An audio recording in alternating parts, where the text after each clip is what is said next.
ദൈവം നിങ്ങളിൽ താൽപര്യമുള്ളവനാണ്. 100 ആടുകളുള്ള ഒരു ഇടയനെക്കുറിച്ച് യേശു പറഞ്ഞു. അവയിൽ ഒന്നിനെ കാണാതായി.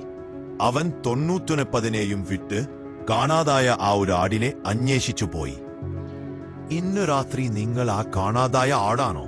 ഈ പ്രാർത്ഥനകളും പ്ലാനിംഗും എല്ലാം നിങ്ങൾക്കു വേണ്ടിയാണോ? ഇന്ന് രാത്രി നിങ്ങൾ ക്രിസ്തുവിനായി പൂർണ്ണമായി കീഴടങ്ങുകയാണെങ്കിൽ നിങ്ങളെ വലിയ കാര്യങ്ങൾക്കായി ഉപയോഗിക്കാൻ അവൻ സാധിക്കും.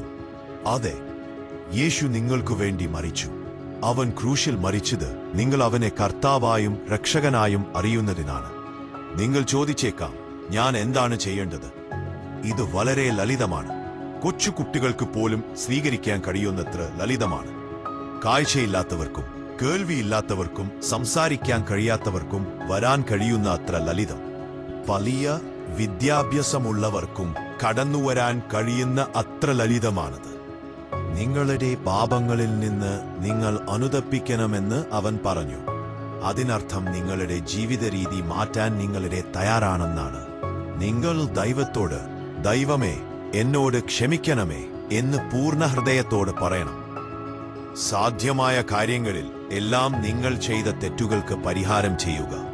അത് പ്രയാസകരവും വേദനാജനകവുമാക്കാം, പക്ഷേ അതാണ് യഥാർത്ഥ അനുതാപം. രണ്ടാമതായി, വിശ്വാസത്തിലൂടെ അവനെ കർത്താവായും രക്ഷകനായും സ്വീകരിക്കുക. അനുതാപവും വിശ്വാസവും ഒരേ സമയമാണ് സംഭവിക്കുന്നത്. അവയെ വേർപെടുത്താൻ കഴിയില്ല. അവ കൈകോർത്ത് നീങ്ങുന്നവയാണ്. വിശ്വാസം എന്നാൽ നിങ്ങളുടെ പൂർണ്ണ ഭാരവും ക്രിസ്തുവിൽ അർപ്പിക്കുക എന്നതാണ്. നിങ്ങളെ രക്ഷിക്കാൻ നിങ്ങളിലോ മറ്റാരെങ്കിലുമോ നിങ്ങൾ വിശ്വാസം അർപ്പിക്കരുത്. പല ആളുകളും വരുത്തുന്ന ഒരു തെറ്റാണ് ദൈവവചനം സ്വയം വായിക്കുന്നതിനും പ്രാർത്ഥിക്കുന്നതിനും പകരം മറ്റ് വിശ്വാസികളുമായുള്ള കൂട്ടായ്മയെ മാത്രം അവർ ആശ്രയിക്കുന്നു. നിങ്ങളുടെ ആത്മീയ ജീവിതത്തിനായി നിങ്ങൾ മറ്റൊരാളെ ആശ്രയിക്കരുത്. യേശുക്രിസ്തുവുമായുള്ള നിങ്ങളുടെ വ്യക്തിപരമായ ബന്ധത്തെ നിങ്ങൾ പൂർണ്ണമായും ആശ്രയിക്കണം. മുതിർന്ന ഒരു സുവിശേഷകൻ ഒരിക്കൽ എനിക്ക് കത്തെഴുതി, വലിയ മീറ്റിംഗുകൾ നടക്കുമ്പോൾ എനിക്ക് വലിയ സന്തോഷം ലഭിച്ചിരുന്നു. എന്നാൽ മീറ്റിംഗുകൾ കഴിഞ്ഞപ്പോൾ ആ സന്തോഷം എനിക്ക് നഷ്ടപ്പെട്ടു.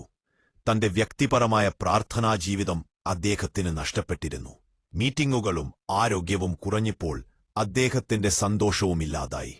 കാരണം അദ്ദേഹത്തിന്റെ സന്തോഷം ജനക്കൂട്ടത്തിലായിരുന്നു. നിങ്ങളുടെ സന്തോഷം അവിടെയാകരുത്.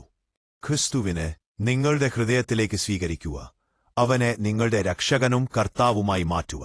ദൈവത്തിന് സകല മഹത്വവുമുണ്ടാകട്ടെ.